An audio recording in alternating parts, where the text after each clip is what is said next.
Os recordamos que podréis continuar con este debate y hacer vuestras preguntas a los invitados en la página web de Facebook de Burbuja Radio. Nos vemos allí.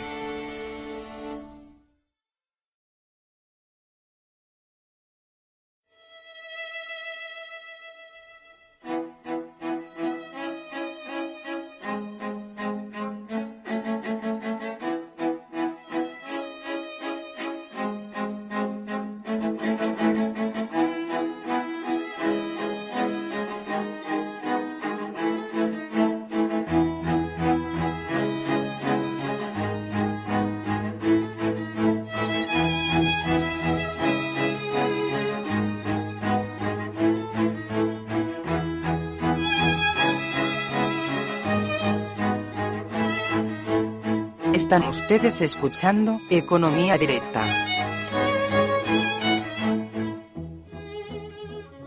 Muy buenos días, amigos de Colectivo Burbuja. Hoy doy la bienvenida una vez más a nuestro programa Economía Directa. Hoy contamos para ello con la presencia de una nueva invitada, Alejandra Machín. Alejandra es miembro del grupo de economistas Econonuestra, que es un grupo que propone unas alternativas distintas para esta crisis, diferentes a lo que es el discurso oficial. Muy buenos días, Alejandra. Muy buenos días a todos.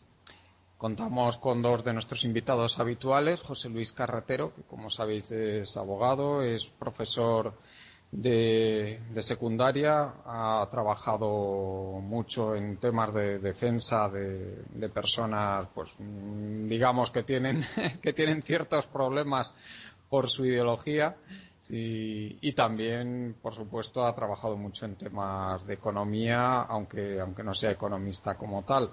Muy buenos días, José Luis. Hola, buenos días.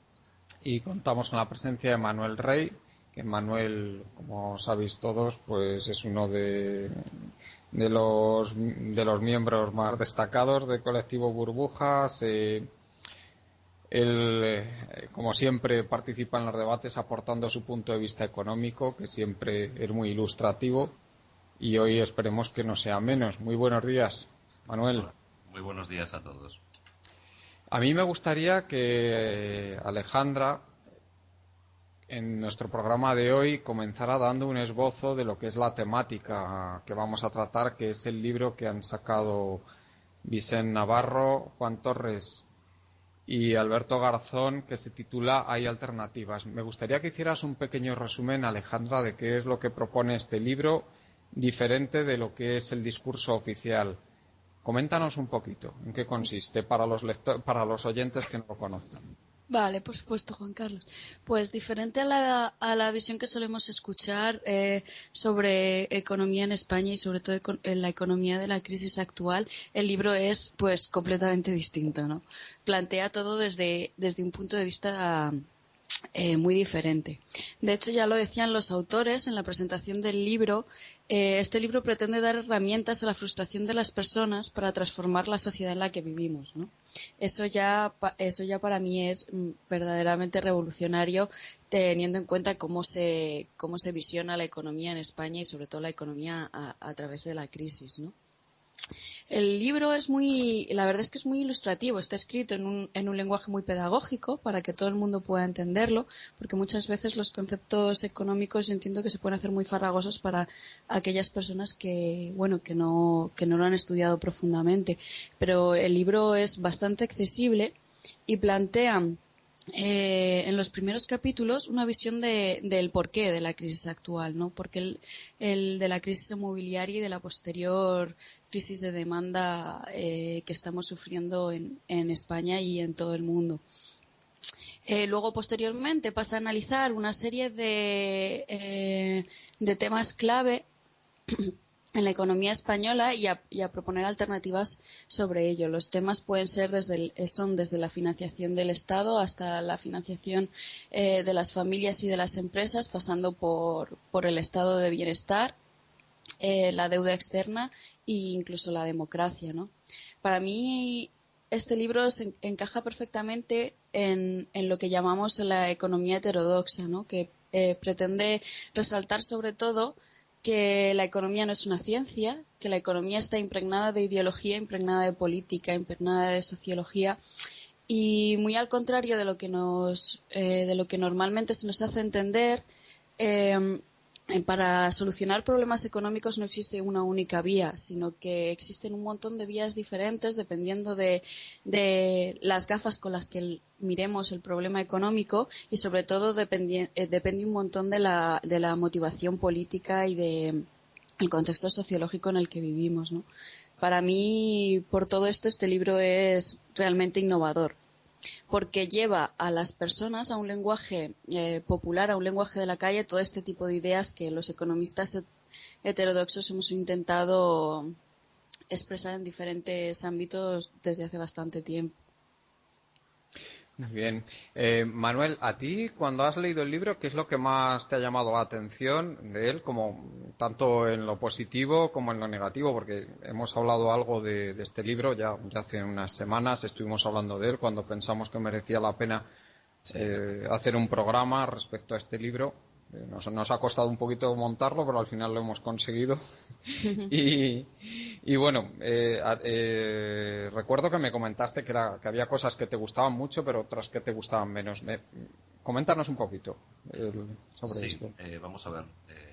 La verdad es que, bueno, me gustaría destacar un comentario que ha hecho Alejandra, que coincido totalmente con ella, en el sentido de que los problemas económicos, aparte de que la economía y la política están profundamente interrelacionados, los problemas económicos no tienen una solución única, depende del prisma. Me parece un comentario muy inteligente y desde luego que estoy al 100% con este planteamiento. Una de las cosas que más a veces me repatea, ¿no?, es cuando los economistas me preguntan, ¿no?, ¿de qué escuela económica eres? Yo siempre digo de ninguna, porque no creo que ninguna tenga todas las soluciones a los problemas. Son aproximaciones y en un mundo tan complejo como el que vivimos tenemos que contemplar soluciones que vayan desde las soluciones que estén más situadas en la izquierda a soluciones que están más situadas en el centro, incluso en la derecha, si hoy en día existe, porque ya hasta eso está en debate. Lo que importa son las soluciones y que esas soluciones funcionen para la población en general. Entonces creo que el libro, los puntos quizás más positivos que destacaría, ¿no?, es la fuerte apuesta, la fuerte defensa que tiene por lo que es la capacidad que tiene el Estado para crear las bases de la redistribución de la riqueza en un país y para garantizar un equilibrio y evitar que ese equilibrio acabe derivando directamente pues a aquellos que son los más poderosos, que al final pues está claro que lo único que van a buscar es su bienestar y sus privilegios a costa de todos los demás. Luego, en la parte a lo mejor de los puntos negativos que yo destacaría, tal vez creo que los autores dejaron deslizar un poquito en exceso, en mi opinión, por la carga ideológica. Es decir, un economista no puede abstraerse de su ideología y es normal que se vea influido por ella, pero tal vez hubiera agradecido que en el análisis fueran un poquito más, por decirlo de alguna manera, asépticos y analizaran los problemas sin enfocarlos tanto con el prisma de partida de su ideología, porque se cae en un problema muy típico en economía, que no es propio de ninguna escuela económica ni de ninguna ideología, sino que es común a todos, que es que al final lo ves todo como indicios y como pruebas que demuestran tus teorías, y eso te puede hacer perder precisamente la capacidad crítica que hace mejorar el pensamiento económico. Eso es un poco los dos puntos principales que destacaría, pero desde luego que el libro sí merece, y los planteamientos que se realizan desde este sector de la economía sí merecen todo escucharlos con toda atención, porque una de las grandes batallas que tenemos que decidir, ya no solamente en España, sino en el resto del mundo,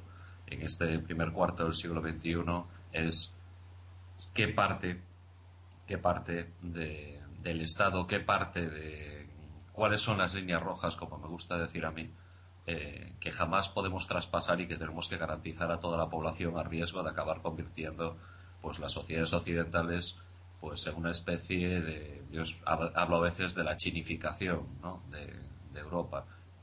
Unas sociedades que estén totalmente controladas por grandes poderes políticos y financieros, y donde hay unos ciudadanos, bueno, pues que viven una pantomima de democracia y de estado de bienestar. Entonces, desde ese punto de vista, sí creo que el libro yo lo he leído y merece toda la consideración, y creo que es inspirador en ese sentido para retomar ciertas cuestiones que nos hemos ido dejando por el camino.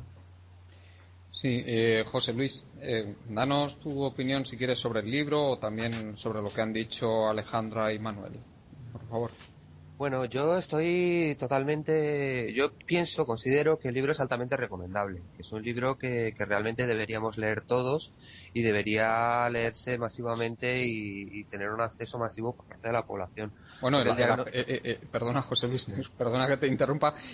Me gustaría añadir que el acceso está y que está colgado en Internet de forma gratuita en varios sitios. Está en ATAC, en la página de ATAC, está en Rebelión también colgado, o sea que se puede descargar y lo puede leer cualquiera que quiera, ¿eh? Por favor, sigue. Efectivamente. Sí. Sí, y yo digo que debería tener acceso masivo por parte de la población porque al fin y al cabo incorpora un diagnóstico que me parece esencialmente acertado respecto al tema de la crisis.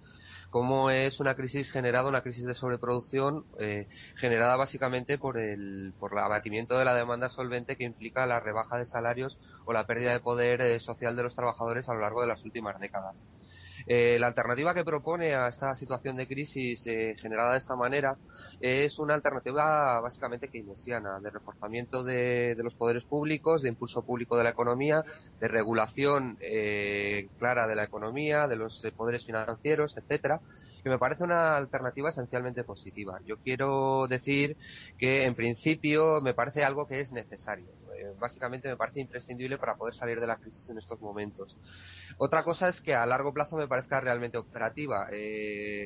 Creo que precisamente el único fallo, el único error que puede comportar el libro es precisamente haberse detenido ahí. Es decir, la alternativa keynesiana la veo como una alternativa posible, plausible, pero solo para un determinado periodo de tiempo.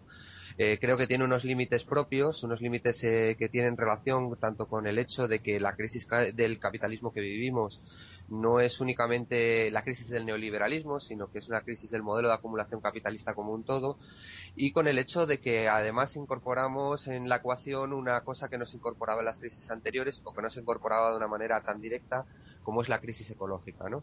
Yo creo que todo eso lleva a unos límites del modelo económico en el que vivimos y que esos límites van a ser traspasados de una manera u otra en las próximas décadas. Entonces, tenemos que plantearnos qué es lo que hay detrás de esos límites, ¿no? Yo creo que es lo que un poco el libro no hace. El libro incorpora unas alternativas altamente positivas y absolutamente de una manera absolutamente innegable que son necesarias, como pueden ser las alternativas keynesianas de regulación de los oligopolios financieros, de estímulo público de la economía productiva, etcétera, pero no incorpora o incorpora de una manera como simples pinceladas al final lo que puede ser una alternativa integral al conjunto del sistema capitalista en el que vivimos.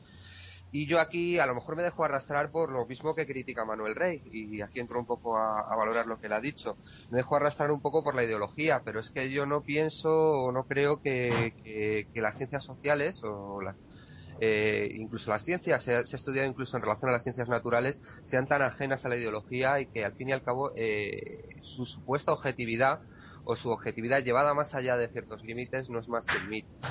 Yo creo que habría que reactualizar también y tener en cuenta los análisis de Michel Foucault o de Pierre Bourdieu para ver hasta qué punto la construcción supuestamente objetiva de la economía o de la sociología que se hace usualmente no es más que una construcción ideológicamente tan teñida de parcialidad como lo pueda ser cualquier otra. Quiero decir que el discurso oficial, por el hecho simple de ser oficial, no deja por ello de estar también teñido de una cierta ideología y que al fin y al cabo esa neutralidad de la que dice hacer gala normalmente no lo es tanto, sino que trata de naturalizar unas ciertas realidades, como pueda ser el trabajo asalariado, como pueda ser otro tipo de cosas, y que al fin y al cabo está tan cargado de ideología como cualquier otro discurso.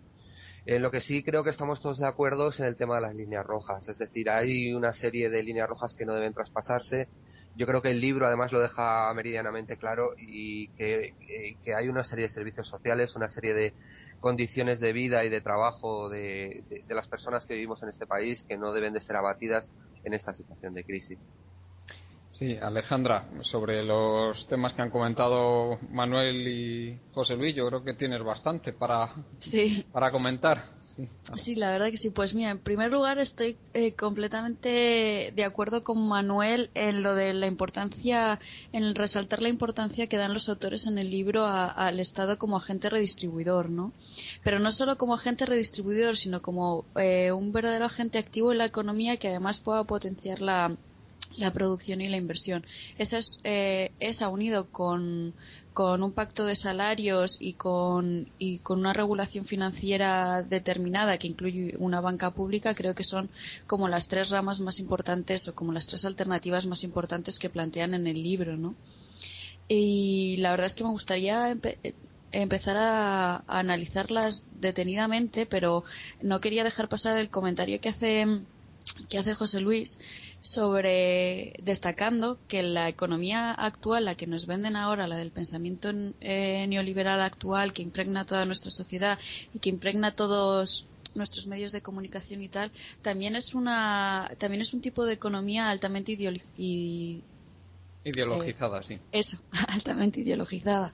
Estoy de acuerdo con Manuel en que el planteamiento del libro es ideológico porque en realidad, aunque de una manera muy pedagógica, ya he dicho, y una manera muy sencilla para que pueda leerlo cualquier persona, el planteamiento del libro plantea la economía como una lucha de clases. En ese sentido es bastante marxista, al menos la línea metodológica, pero es que la economía es eso. O sea, estoy cansada de oír que la economía debería ser aséptica o que la política debería ser aséptica.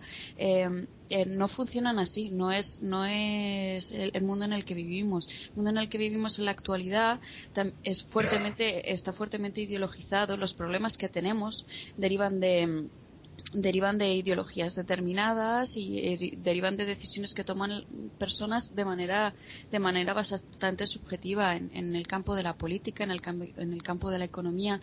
Entonces, la verdad es que a mí eso no me parece un fallo del libro o no me parece algo negativo del libro por eso. Pero sobre todo, a mí, fijaos, lo que más me ha gustado del libro, que a lo mejor tiene que ver con este punto de vista ideológico y que ha comentado ya José Luis, es que plantea las causas de la crisis que vivimos actualmente. La causa más fuerte que plantea es la desigualdad.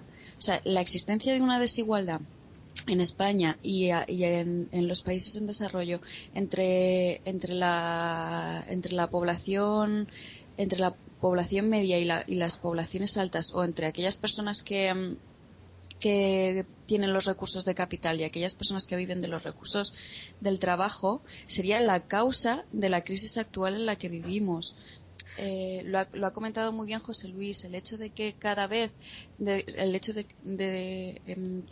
desde hace 20 años cada vez las rentas del trabajo tengan menos peso en el total de la tarta, que es la producción en los países en desarrollo, ha creado una espiral de dependencia de los créditos, dependencia de los préstamos y dependencia de una deuda que nos ha llevado a la crisis actual. A mí eso me parece, la verdad, bastante... O sea, ya lo había oído antes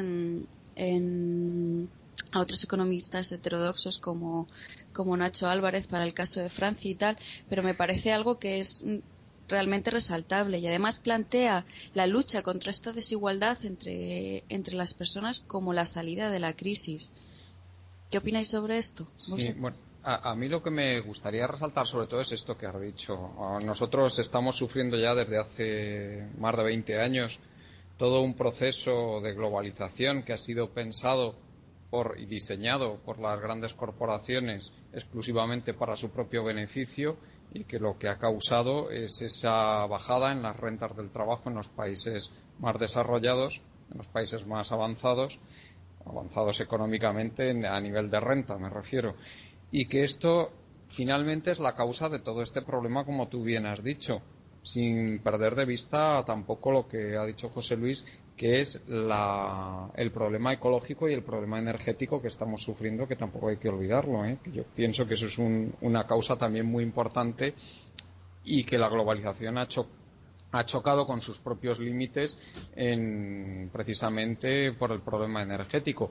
Pero bueno, volviendo al tema de la globalización, a mí sí que me gustaría decir que todo este problema se ha encubierto durante casi 2 décadas por lo que tú has dicho, Alejandra, el problema de que se ha ido endeudando cada vez más a estas sociedades de los países del norte, de los países occidentales, de los países de la OCDE. Se les ha ido endeudando tanto a los trabajadores como a las empresas, como a los estados de estos países, mientras que el gran capital lo que hacía era ir tomando cada vez mayor parte de la tarta de la renta mundial, beneficiándose de temas como es la propia competencia fiscal entre países. Es decir, ellos pretenden una globalización de la producción, pero no pretenden una globalización, por ejemplo, de la política fiscal, que sería lo que podría controlar este abuso de poder que están teniendo esas grandes corporaciones y estas élites mundiales. Yo creo que ese es un tema muy importante y que vosotros hacéis incidencia en él. Bueno, vosotros, los autores, quiero decir, los autores hacen mucha incidencia en él a la hora de entender que sin un gobierno mundial que controle todo esto, un gobierno mundial que sea capaz de establecer unos límites a todo este abuso de poder que tienen las grandes corporaciones, no es posible. No es posible el tener esa nueva distribución de rentas a la que están aludiendo en su libro. Sí que me gustaría resaltar que el gobierno mundial, como bien dicen los autores, es un gobierno mundial que tendría pues sus competencias concretas, que no se metería, por supuesto, en todo lo que es la vida de las personas, sino simplemente en lo que es el garantizar que sea posible cumplir con esto que se propone. Manuel, si quieres comentar sobre esto. Sí, vamos a ver. Lo que tú estás planteando es precisamente una evolución natural y esto lo hemos venido comentando en algunos de los programas precedentes. Lo que no puede ser es que tengamos, para la inmensa mayoría de la población mundial, tengamos unas reglas de carácter nacional o incluso regional. En el caso de España, bueno, pues ya tenemos el desastre de administración multinivel redundante que tenemos que soportar. Y luego, por el otro lado, tengamos a las grandes transnacionales operando a nivel internacional prácticamente sin ninguna regulación, porque al final las pocas regulaciones que hay se pueden eludir fácilmente y lo único que tenemos es una selva en la que como mucho pues se pueden ir a procesos de arbitraje en la OMC. Eso no es suficiente, evidentemente. El problema que tenemos es un problema global, eso es una conclusión clarísima. Está clarísimo que las veces que se ha intentado, o siquiera se ha sugerido, ¿no?, por parte del establishment político el establecer alguna clase de regulación fiscal internacional, de impuestos internacionales o de control, rápidamente el sistema financiero ha reaccionado de manera muy agresiva porque no les interesa en absoluto esta clase de propuestas y sin embargo es a lo que precisamente tenemos que ir.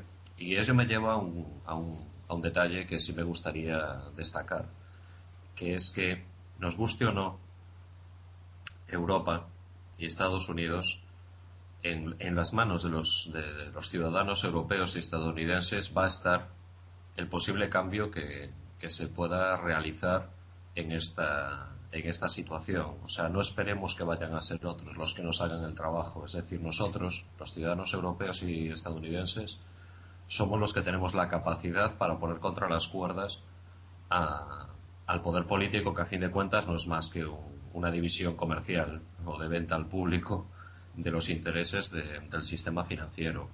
Lo que pasa es que también tenemos que tener en cuenta, y bueno, hay que abrir un debate muy, muy amplio y muy detallado, de dónde está el límite, que es una de las cuestiones que a mí más me preocupa.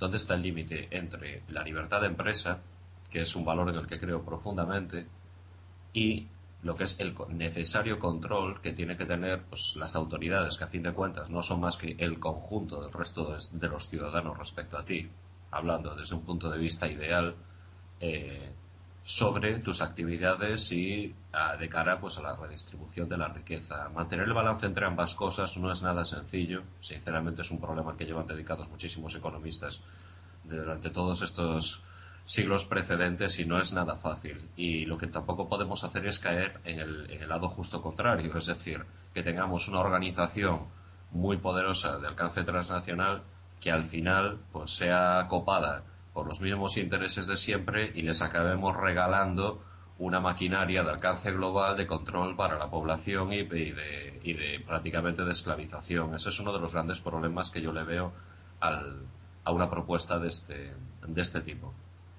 Sí, bueno, realmente yo creo que el libro lo que propone más bien es dotar de otras potestades diferentes tanto a las Naciones Unidas, bueno, aunque ellos también hablan de crear un nuevo organismo, pero en fin, yo ahí no lo acabo de ver claro. Incluso las propias Naciones Unidas tendrían que ser capaces de poder llevar toda esa transición, todo ese tema de hacer esa armonización fiscal a nivel global y de poder imponer esos límites a estas oligarquías financieras.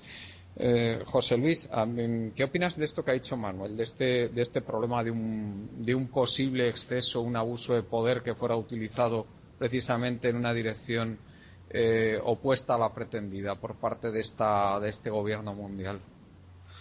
Claro, yo veo la posibilidad de que al fin y al cabo el Estado, habéis hablado de un gobierno mundial que viene a ser exactamente lo mismo, pues viene a determinar, tiene unos límites también en el sentido de que puede acabar convirtiéndose en la maquinaria de actuación de la clase dirigente, ¿no? Porque al fin y al cabo lo que tenemos, el problema de fondo, Alejandra lo ha indicado muy bien, es un problema de desigualdad. Es un problema de desigualdad que solo puede solucionarse con limitaciones claras del poder de los oligopolios financieros y con un aumento con un pacto de rentas que implique un mejor reparto de la riqueza entre el conjunto social. Y la alternativa a eso es una deriva caótica en la que no sabemos muy bien hacia dónde se puede ir y que implica toda una serie de bifurcaciones sociales cada vez más grandes, cada vez más aceleradas y extremadas, que nos envían a un escenario que realmente desconocemos. Y el problema, efectivamente, es cómo controlar esos grandes oligopolios financieros y qué tipo de estructuras generar para efectuar ese control. La generación de una especie de macroestado mundial incluye o puede incluir todos los mismos tipos de problemas, todo el mismo tipo de problemática que implica en definitiva el Estado nacional. Cómo puede acabar convirtiéndose en la maquinaria de transmisión, en la correa de transmisión del poder de los oligopolios financieros sobre el conjunto social. Yo creo que la manera de evitar eso es esencialmente una manera clara, que es la fundamentación clara de toda estructura social de que nos dotemos, de poder político de que nos dotemos, en unas bases democráticas profundas. Unas bases democráticas profundas implica superar con mucho el modelo de democracia que tenemos. Pasar de una democracia representativa a una democracia lo más asamblearia y lo más directa posible, conjuntada con un régimen de garantías individuales para no perder la gran riqueza social que implica el proceso de individuación puesto en marcha por la Ilustración en los últimos siglos, pero implica esencialmente eso, implica una deriva hacia un proceso de constitución de mecanismos realmente democráticos de ejercicio del poder por parte de las multitudes y por parte del conjunto de las mayorías sociales. Todo eso, por supuesto, también lo apuntaba Manuel, es algo que no va a ocurrir porque simple y llanamente se les ocurra de repente a los grandes financieros y a los grandes oligopolios, o porque lean un libro y entiendan que tiene razón ese libro. Todo eso implica la movilización conjunta y la movilización amplia y directa de los ciudadanos de todos los países, yo diría incluso del globo. Y todo eso implica que esa democracia que queramos construir la vayamos construyendo día a día en lo cotidiano, la vayamos construyendo, generando los mecanismos que ello implica y generando una gran alianza social que realmente abra el camino para todo ese desarrollo.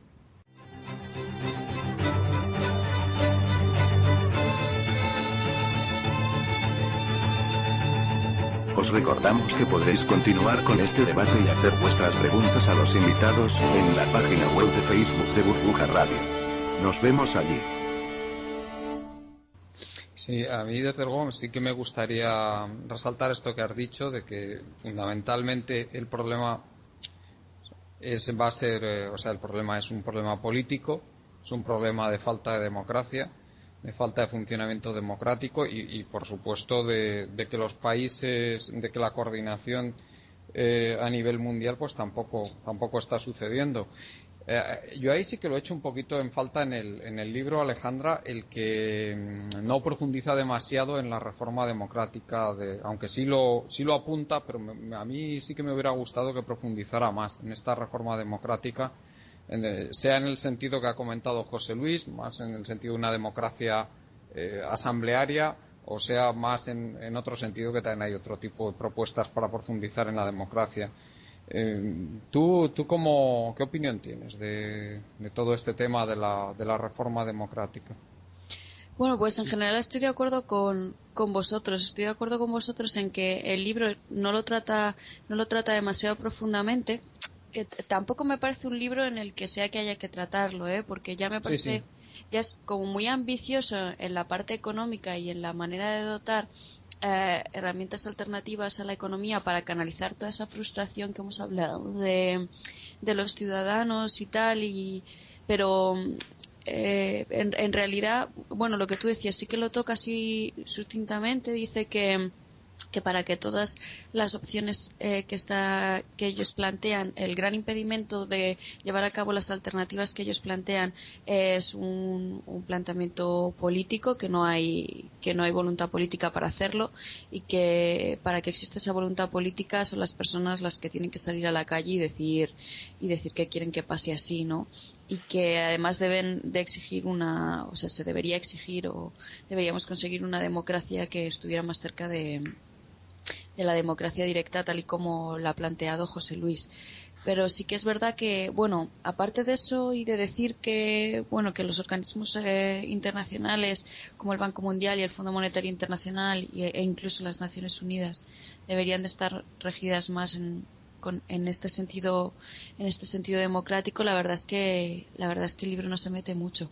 A mí me parece, la verdad, una de las claves más importantes, ¿no?, de lo que estamos viviendo ahora y de lo que la gente está demandando en la calle. La gente el 15 de mayo no salió porque tuviera un problema realmente económico, o porque se estuvieran muriendo de hambre, o porque les desahuciaran de sus casas, que sí, que estaba todo implícito, pero lo que se gritaba en la calle es: no nos representan. Y lo llaman democracia y no lo es. Yo creo que en general, empezando por el norte de África, siguiendo por el 15M en España y todo lo que está pasando en Occupy Wall Street, lo que nos une a todos, o el nexo de unión entre todos, es que lo que entendemos por democracia no es lo que estamos viviendo, ¿no? Y a mí eso me parece muy importante, y me parece que un cambio hacia esa democracia más directa y distinta a la que tenemos ahora es un poco lo único bueno que podríamos sacar de esta crisis, ¿no? El hecho de que nos hemos dado cuenta de que la democracia no la tenemos y que tenemos que volver a recuperarla, si es que en España alguna vez la tuvimos, y en el mundo en general. Sí, la verdad es que resulta sangrante el descaro con el que se están imponiendo temas importantísimos, tanto a nivel europeo como mundial, sin la menor consulta a la población. Es algo que ha quedado totalmente al descubierto ahora, la falta de democracia que hay implícita en la toma de decisiones. Si queréis, podemos pasar a algunos temas más particulares del libro. Algunas propuestas más particulares. A mí me interesaría también tratar sobre todo el tema del sistema monetario y sobre la banca. Veo que se está hablando que yo lo he hecho un poquito en falta, se habla de tender hacia el fin de la reserva fraccionaria. A mí me hubiera gustado que hubieran sido un poquito más ambiciosos y directamente reclamaran el fin de la reserva fraccionaria, que yo creo que es uno de los grandes males que aflige al sistema financiero y dota de un poder a la banca, un poder de creación de dinero que no tiene por qué tener, ni mucho menos.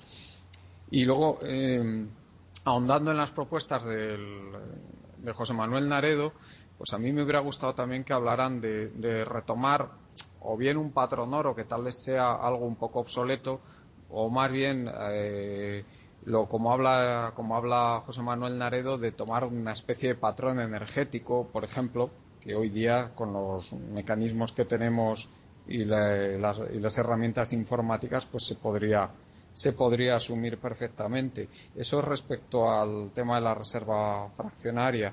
Y luego respecto al tema de la banca, veo que hablan de la nacionalización de las cajas de ahorros, cosa con la que estoy totalmente de acuerdo, es algo que he defendido siempre. Las cajas de ahorros se deberían haber nacionalizado y no subastarlas de forma prácticamente gratuita a la gran banca, o incluso convertirlas en bancos comerciales, que es lo que se ha hecho con la Caixa o con Bankia y otras cajas de ahorros, Caja Madrid, lo que era Caja Madrid, que ahora es Bankia, y ahí se ha perdido una oportunidad magnífica para recuperar el papel de una banca pública. Yo ahí no puedo estar más de acuerdo, porque una banca pública a mí me parece un instrumento fundamental para la política económica del Estado, que el Estado necesita de una banca para poder materializar su política económica, porque si no está en manos de los grandes oligopolios financieros, al fin y al cabo.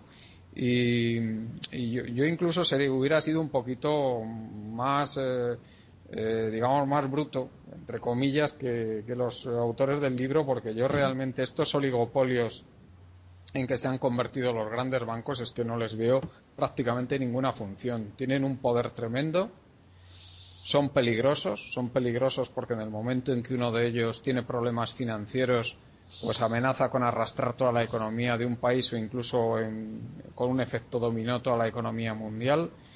Y realmente el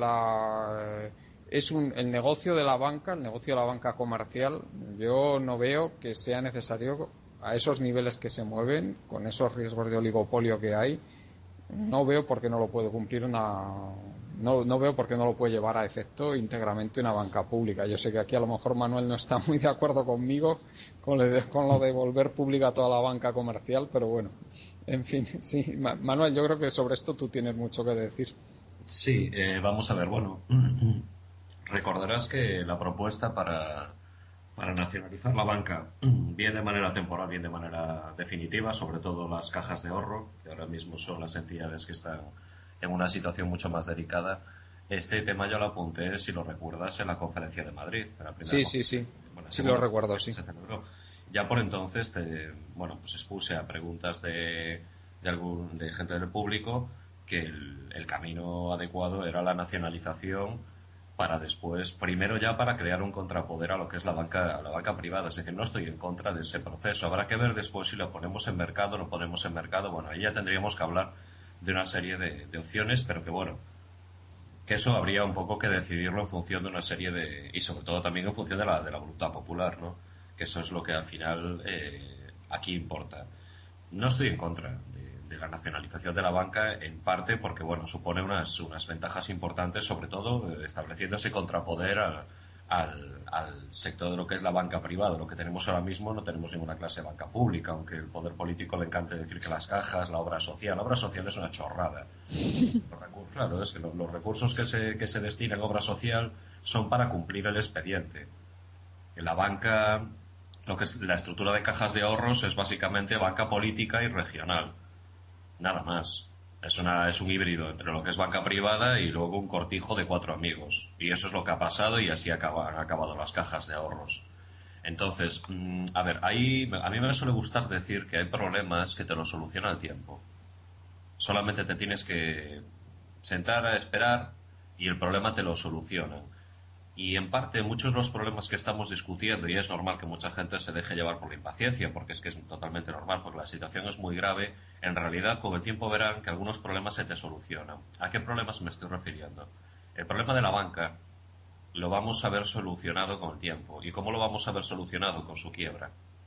En el momento en que una parte muy importante del sistema financiero quiebre, que es inevitable, ahí se va a crear un vacío de poder muy importante, y ese sí va a ser el momento en el que las personas que crean que tienen ideas adecuadas, propuestas adecuadas, tendrán que salir a la palestra y decir, oiga, al resto de los ciudadanos, mi propuesta para solucionar este marrón es esta, y creo que es la adecuada y la tendrán que defender. Es decir, esa oportunidad va a aparecer, nadie debe de dudarlo, porque es inevitable.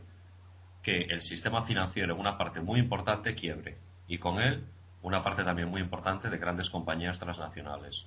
Es decir, eso es así. También es inevitable que una parte muy importante de lo que es la maquinaria del Estado que está al servicio de la casta política se vaya a la quiebra también. Es decir, hay un concepto que a veces no gusta mucho, pero que sí tiene su punto de vista positivo, que es el de la destrucción creativa. Es decir, el proceso de destrucción que estamos viviendo derivado del endeudamiento, en el fondo, también reviste un punto de vista positivo. Es decir, con el tiempo, ese enemigo que tenemos enfrente, porque para mí tiene carácter de enemigo para el resto de la población, cada vez está más débil, aunque la gente piense lo contrario, y cada vez está más desesperado. De hecho, lo que tú aludías, Juan Carlos, antes de esas tomas de decisiones totalmente al margen de los ciudadanos, ese blindarse en los despachos, no es una exhibición o un síntoma de poder, es un síntoma de desesperación, porque ellos realmente están desesperados, porque están intentando tapar un agujero que es imposible de tapar. Y la solución a este problema solo es una, que es la quiebra. Que el resto de los ciudadanos están pagando las consecuencias, sí, pero tendrían que verlo hasta cierto punto de una manera positiva. Es decir, es un camino que nos va a llevar al final, al momento de la verdad, que se va a producir más pronto o más tarde, pero es que es inevitable. No sé lo que pensarán mis compañeros de tertulia al respecto de este tema, pero creo que en ese momento las personas que quieran, o los grupos, o las escuelas de pensamiento que quieran aportar a ese momento histórico, deben de dedicar el tiempo que tenemos ahora a reflexionar, a preparar propuestas, porque en ese momento se les va a escuchar. Guste o no, va a haber un vacío muy importante de poder y se les va a escuchar. Y ese va a ser el momento en el que deberán de comunicarnos al resto cuáles son sus propuestas de cara a que la gente las apoye. No sé lo que pensáis a ese respecto. Pues Bueno, a mí, sí, Alejandra, por favor. perdonar, a mí me gustaría comentar una cosa que has dicho sobre que en el momento, hablas de que en el momento en el que quiebren los bancos tiene que existir este conglomerado de alternativas que salten y aporten soluciones, ¿no? Sí. El tema es que los bancos han quebrado ya. No paramos de rescatarles, no paramos de inyectar dinero en el sistema financiero. A mí lo que me preocupa ahora es realmente ese coste de la quiebra. Estamos invirtiendo cantidades ingentes de dinero en España, en Europa y en Estados Unidos a un sistema financiero que ya ha quebrado, que ya no funciona, que ya ha demostrado que no tiene liquidez para realizar las actividades como las realiza.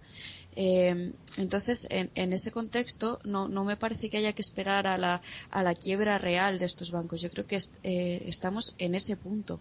Estamos en ese momento en el que hay que aportar las soluciones ya e intentar que sí, por el otro lado sí que estoy de acuerdo, que a través de la quiebra del sistema político tal y como lo tenemos, que yo creo que también ha quebrado ya, que por eso es por lo que la gente cada vez se va dando cuenta de que este sistema político no le representa, y eso significa, si no una quiebra, una grieta enorme dentro del status quo existente antes de la crisis, ¿no? Pues es realmente una opción de todos, de expresar todos nuestra opción de que realmente estas alternativas se hagan posibles, pero hay que hacerlo ya. No creo que haya que esperar a alguna quiebra que venga o que haya venido ya. Yo creo que es exactamente el momento para evitar precisamente los costes que pueden derivarse de continuar en esta dinámica como continuamos en la crisis actual, esta dinámica de vendernos una austeridad que en realidad no es necesaria ni existe, este continuo terrorismo financiero, como lo llaman los autores en el libro, que es estos movimientos especulativos que se dedican a atacar las deudas externas de los países simplemente por obtener un beneficio y hundir con ello a las poblaciones de estos países.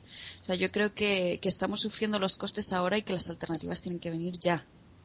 Sí, a mí sí que me gustaría reseñar sobre esto, Alejandra y Manuel, que yo lo que veo es que esta gente, como bien dice Alejandra, están ya todos quebrados y lo único que están haciendo es manipular mediante la influencia que tienen sobre los políticos, utilizar esa influencia que tienen sobre los políticos, utilizan el monopolio de emisión de moneda para que ese dinero vaya hacia ellos exclusivamente. Si es que se está viendo de una forma totalmente descarada, pero, o sea, la quiebra en la práctica yo pienso que no se va a producir nunca. Lo único que van a hacer es utilizar ese monopolio de emisión de moneda para que esa moneda vaya hacia ellos y, por supuesto, salga en los bolsillos de todos los demás, lógicamente, porque los papelitos de colores realmente no valen nada. O sea, lo único que estamos viendo con todo esto es una inmensa transferencia de riqueza desde la población en general hacia la oligarquía financiera.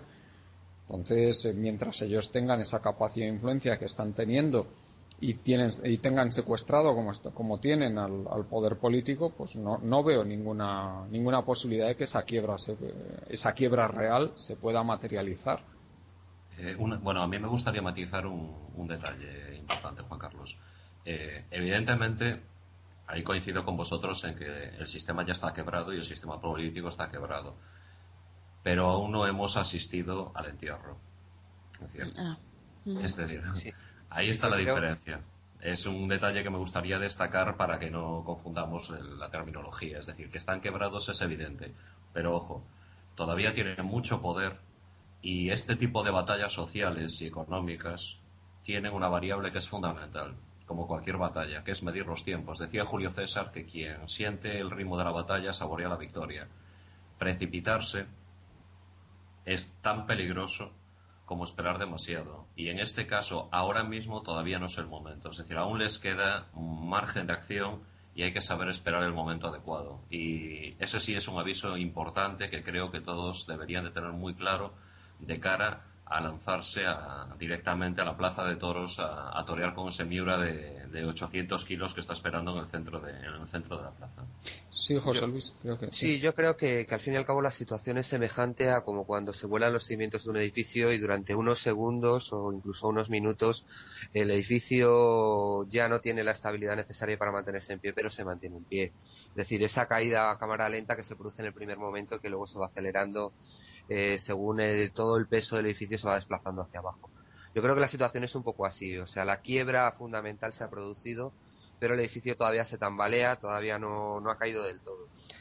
Y con ello lo que quiero decir es que lo que sí hemos iniciado, aunque no sea el momento del gran desenlace, sí hemos iniciado ya el proceso de transición. Un proceso de transición que implica la transformación de todo un conglomerado de cosas. Un conglomerado de cosas que es un conjunto social concreto que ha existido durante una serie de tiempo en unos sitios concretos y que implica tanto elementos económicos como elementos sociales, ecológicos, culturales, etcétera, etcétera. Lo que está en quiebra no es tan solo el poder de los bancos o los balances de los bancos, sino todo un conjunto de maneras de entender la vida económica, todo un conjunto de maneras de entender la estructura política, todo el conjunto de maneras de entender también la relación con el medio e incluso la relación de los seres humanos entre sí en la forma de una cultura determinada. Todo eso implica que hemos iniciado un gran proceso de transición y que por lo tanto estamos en una gran etapa de crisis, que no solo está conformada por la crisis económica en la que ahora mismo estamos, sino por las que pueden desatarse inmediatamente después en la forma de crisis ecológica, etcétera.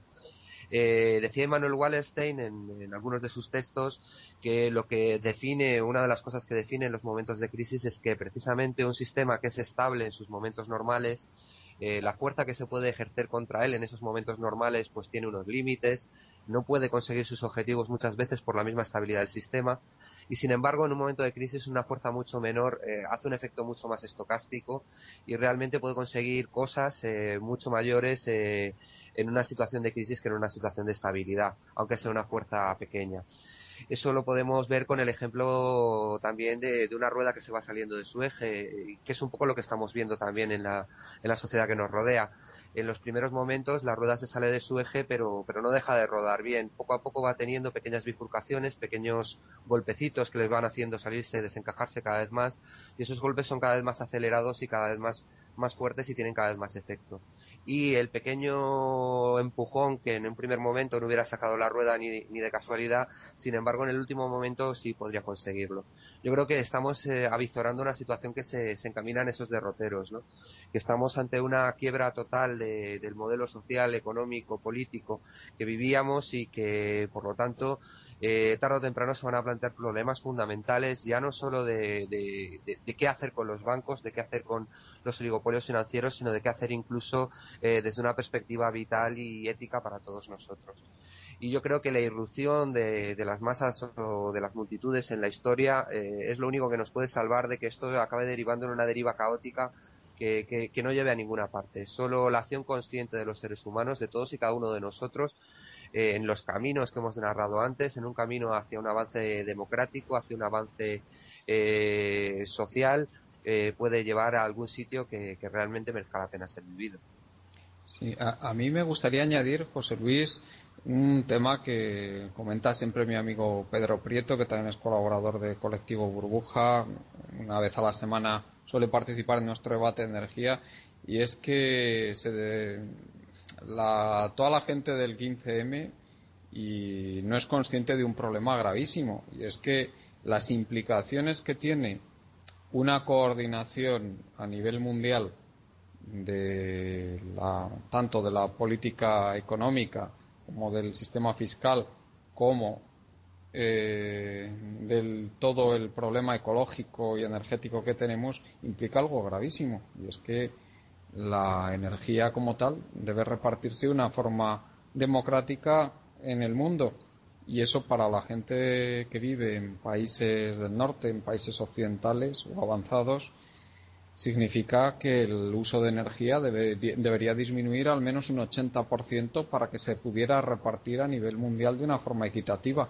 Y es que eso implica una caída en los niveles materiales de vida tremenda. Y eso hay que decirlo. Y eso es una verdad que está ahí y que es una consecuencia inevitable de todo lo que está planteando el libro. Y a mí me hubiera gustado no sé si los autores son conscientes de ello, pero me hubiera gustado que si lo son, hubieran sido más valientes y hubieran dicho esta verdad a la gente, que yo creo que es una verdad inevitable y que se nos viene encima. Una cosa es cómo se reparta luego eso, que evidentemente yo estoy de acuerdo con los autores en que la renta se tiene que distribuir de una manera más equitativa, pero yo creo que hay que decir esta verdad a la gente también. Yo creo que al final ellos sí hacen algunos apuntes relativos a que hay que caminar en dirección a una sociedad que, además de ser más igualitaria, sea equilibrada o tenga una relación de equilibrio con el medio ambiente natural. Sí, lo dicen. Lo dejan en una serie de apuntes que probablemente se podrían haber profundizado más, pero también yo creo que el libro es un libro de batalla, por decirlo de alguna manera. Es un libro que lo que pretende es ser muy didáctico, enseñar determinadas cosas muy básicas para que la gente las tenga en cuenta y pueda utilizarlo como un instrumento para actuar en el momento actual con respecto a medidas que se puedan tomar incluso en el momento actual, ¿no? En ese sentido yo lo veo como muy positivo. Otra cosa es que efectivamente el keynesianismo, que es lo que late detrás del libro, o un estímulo público de la economía, puede acabar generando, incluso agravando esa crisis ecológica si no es entendido de una manera adecuada, ¿no? Si es simplemente entendido como una forma de restaurar el crecimiento y no como una manera de ir generando o de ir caminando en esa transición a otro tipo de estructura social. Yo creo que la crisis ecológica efectivamente nos envía en ese camino, en un camino de un decrecimiento material, pero un decrecimiento material que no tiene que comportar necesariamente un decrecimiento vital, es decir, junto al decrecimiento material yo creo que debería ir acompañado, y es una de las grandes apuestas que está en el marco de este proceso de transición, de un auténtico crecimiento en lo que constituye otros tipos de elementos vitales de absoluta importancia, como puede ser la cultura, los cuidados, el conocimiento, etcétera. Yo creo que ese decrecimiento en cachivaches, ese decrecimiento en juguetes, debería de ir acompañado por un crecimiento en juegos. O sea, no tantos juguetes, muchos más juegos, mucho más interrelación entre los seres humanos, una sociabilidad densa, de la que también se habla también un poco en el libro, es decir, de la recuperación de las relaciones sociales entre los seres humanos, de la recuperación de los elementos de cuidados mutuos, de la recuperación de los elementos de un auténtico renacimiento cultural. Igual que se produce en el momento de transición del mundo medieval hacia el mundo capitalista, un renacimiento cultural importante, yo creo que aquí también debemos apostar por eso, por una democracia cognitiva que genere un gran renacimiento cultural. Sí, si me permites, José Luis, yo te haría un apunte que era algo que decía una persona que tú y yo conocimos, y una persona que tenía esa sabiduría popular, y su comentario era: no es rico quien mucho tiene, sino quien poco necesita. ¿Sabes? Muy buena esa frase. Si me permitís, yo creo que en el sentido en el que estáis hablando un poco de la sostenibilidad un poco ecológica y social de las alternativas que plantean ellos, sí que es verdad que en la parte ecológica o en la parte relacionada con los recursos naturales se mete muy poco y yo también lo he echado de menos. Pero por otro lado, en la parte de un poco del cambio de conciencia, del cambio de vida, me parece que lo expresan bastante bien cuando hablan de cambiar el sistema productivo y el sistema financiero que vivimos en la actualidad hacia basado especialmente en el beneficio económico, hacia uno que tenga cuya base sean las necesidades de la gente. Sí, sí, O sí, sea, es así.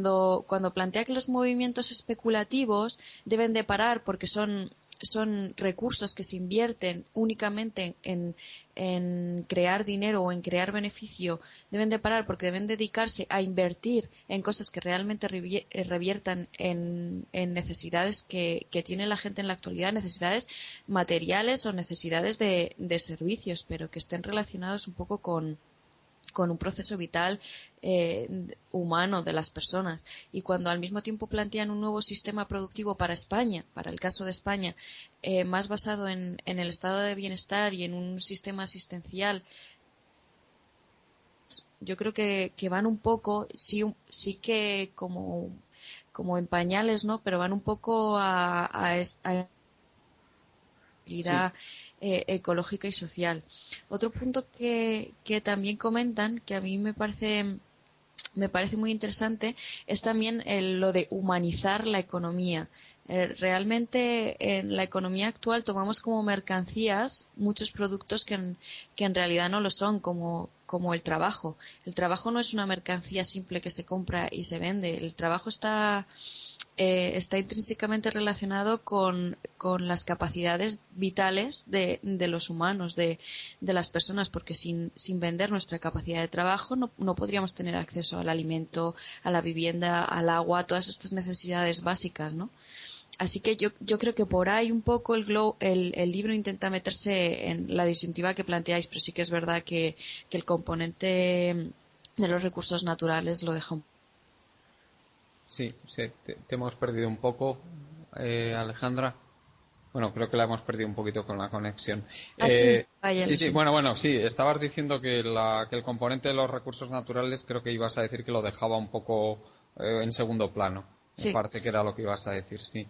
Bueno, sí que, Manuel, por supuesto que estoy totalmente de acuerdo con el planteamiento que hacen los autores sobre que esta pretensión que tiene la ideología dominante de que el mercado debe ser algo que abarque todos los aspectos de la vida humana es algo monstruoso, por Es una decirlo, carrera hacia ninguna parte. por Sí. decirlo suavemente.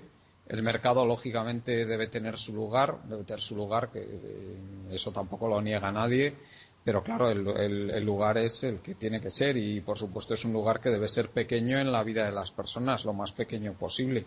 Las cosas más importantes para los seres humanos tienen que ser otras, lógicamente. O sea, esa pretensión de que el mercado sea todo, bueno, pues a mí me parece un monstruo que incalificable. Sí, Manuel, por favor. Sí, bueno, al hilo de lo que comentaba tanto José Luis como Alejandra, como tú, bueno, Juan Carlos, eh, a mí me gustaría añadir que, bueno, aludíais al tema del problema energético. Y el problema energético nos lleva a un punto muy importante que es que, bueno, estamos viviendo una crisis financiera, pero es también una crisis de modelo y una crisis ideológica. Es decir, con la caída del muro de Berlín se produce ya el fracaso definitivo del modelo comunista. Bueno, luego podemos entrar en discusiones de si era óptimo o no era óptimo, no podía competir con el sistema capitalista, pero bueno, los hechos y la historia están ahí. Ujú. Ahora lo que estamos viendo es el fin del modelo capitalista directamente. ¿Qué le va a suceder a ello? Pues lo que le vaya a suceder lo vamos a determinar los ciudadanos. ¿Y por qué digo eso? Porque la realidad es que en el mundo ha entrado una componente que muchas veces yo creo que, bueno, hay quien lo percibe, hay quien no lo percibe tanto, pero ha entrado una variable que es fundamental, que son las tecnologías de la comunicación. El mundo entero se ha ensamblado directamente, ya no solamente a nivel económico, sino a nivel de comunicaciones. Es decir, hoy en día es totalmente posible, ¿no?, que pues una persona en Singapur, otra en Suiza y otra en Madrid colaboren, trabajen y desarrollen ideas, y eso a lo que nos lleva es a un concepto que, bueno, yo lo califico de netocracia desde el punto de vista del pensamiento en red y del desarrollo en red. Y es una evolución natural, tanto de la economía como del pensamiento. ¿Por qué? Porque el momento en que se pasa de economías regionales y nacionales a problemas y economías de alcance global, mundial, los problemas son tan complejos que ya no pueden abordarse desde un punto de vista personal y único. ¿A qué me estoy refiriendo? En el tema de la energía hay muchos economistas que están trabajando en este campo, pero sin embargo, las soluciones y quien más tiene que decir al respecto de estas cuestiones son físicos y son ingenieros, apoyados por economistas. Es decir, las propuestas que vayan a nacer a lo largo de este primer cuarto del siglo XXI realmente van a empezar a nacer de equipos de trabajo, de gente procedente de múltiples disciplinas. Y así es como se va a trabajar. Es una opinión personal y como tal es totalmente rebatible, pero hacia ese modelo es hacia el que vamos a evolucionar. Y precisamente lo que nos permite esa clase de manera de trabajar en red, tanto a nivel empresarial como a nivel social, como a nivel de pensamiento y de propuestas, es precisamente las TIC, que aún no les hemos sacado el máximo potencial que deberíamos. Sí, si queréis, como ya más o menos hemos cumplido el tiempo que teníamos previsto, si queréis hacer una última ronda para comentar lo que queráis antes de terminar. Si te parece, José Luis, empiezas tú. Sí, yo apuntar simplemente el tema de que vivimos en un mundo cada vez más complejo, que esa complejidad está acelerándose además de manera exponencial en los últimos años y que, bueno, desde el punto de vista de la neurobiología, de las ciencias, un poco de todo lo que estaba hablando Manuel, que también tiene su relación con el mundo de las tecnologías de la información y la comunicación, se pone el esfuerzo, se pone la nota últimamente en los mecanismos de la cooperación, como algo esencial en los seres biológicos, en los seres vivos. Y como esa cooperación, partimos del concepto, por ejemplo, de autopoiesis de Maturana y Varela, es una cosa esencial para aumentar la complejidad y para poder actuar con esa complejidad por parte de los seres vivos. Yo creo que tenemos que construir una sociedad que sea capaz de enfrentar esa complejidad generalizada frente a la que nos enfrentamos, y que eso solo puede ser desde la base de una democracia general, desde una democracia compartida que permita ello. Además, yo, ya que estamos aquí hablando del libro, pues por último recomendaría totalmente leerlo, y puedo decir, si me dejáis, pues un sitio donde puede encontrarse, que es www.vnavarro.org en internet, que sería, por ejemplo, uno de los sitios Sí, José Luis. uno de los sitios donde puede encontrarse perfectamente el libro, y que cada cual pueda descargárselo y por lo tanto también desde su propia comprensión, pues tener la opinión que estime tener sobre él. Uh-huh. Muy bien, pues si quieres, Alejandra, que creo que te has perdido un poquito de lo que ha comentado José Luis, pero bueno, que te has desconectado durante unos segundos. Me Pero callo. vamos, sí que me gustaría que hicieras una última valoración antes de terminar sobre todo lo que hemos estado hablando para dejar, si quieres añadir algo más, ¿sí? Pues la verdad es que a mí me parece muy interesante todo lo que hemos estado hablando. Yo creo que hemos hablado de muchas cosas que no estaban contenidas en el libro, y de partes del libro también muy importantes, ¿no? Hemos tocado, como se suele decir, todos los palos. Hemos hablado de la parte ecológica, hemos hablado de la crisis actual y del sistema capitalista en el que vivimos, hemos hablado de la desigualdad, hemos hablado de la necesidad de cambios en el sistema financiero. Yo creo que nosotros mismos hemos construido alternativas ahora mismo aquí hablando, y la verdad es que eso me parece muy beneficioso. Y la verdad es que estoy muy contenta de participar y haber podido hablar de este libro y de poder haber expresado nosotros nuestras opiniones, porque realmente creo que la quiebra esta de la que hablábamos antes realmente existe, y la única manera de hacerla patente y de asistir al entierro, como decía Manuel antes, es que la mayoría de la gente salgamos a la calle y demostremos y hagamos ver que no nos creemos todas las cosas como funcionan y que realmente sabemos que hay otras maneras de hacer las cosas, de llevar nuestra vida diaria y de llevar nuestra vida social y colectiva de otra manera, y que queremos probar esas alternativas. Muy bien. Manuel, si quieres comentar algo para terminar. Pues, siendo breve como colofón, creo que una de las primeras cosas a las que podremos asistir en este proceso que estamos viviendo pienso que es el fin de las ideologías para sustituirlo. Uy, te perdemos un poquito, Manuel. Creo que... ¿Sí? ¿Me oyes? Sí, ahora sí. Sí, por favor. Digo que lo que veremos será el fin de las ideologías en favor de las propuestas personales, digamos, o de equipo frente a la colectividad. Al final lo que van a importar a partir de ahora son los resultados y la eficacia, y no tanto las ideologías o las soluciones en paquetes.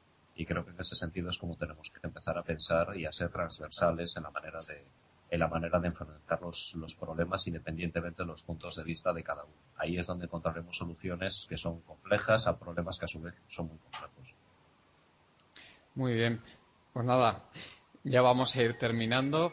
Si os parece, nos despedimos ya de nuestros oyentes. Espero que el programa les haya interesado, por supuesto.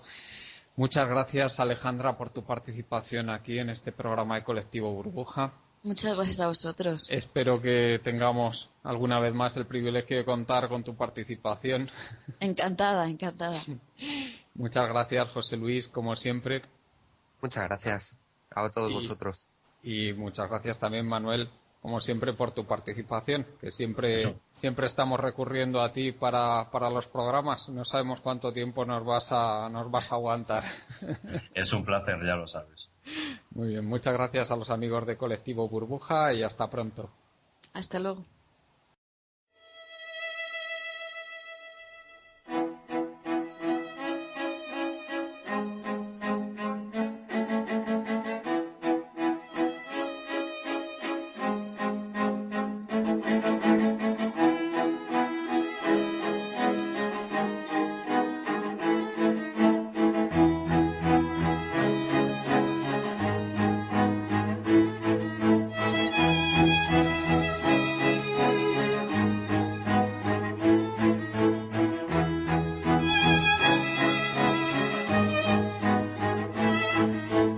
Están ustedes escuchando Economía Directa.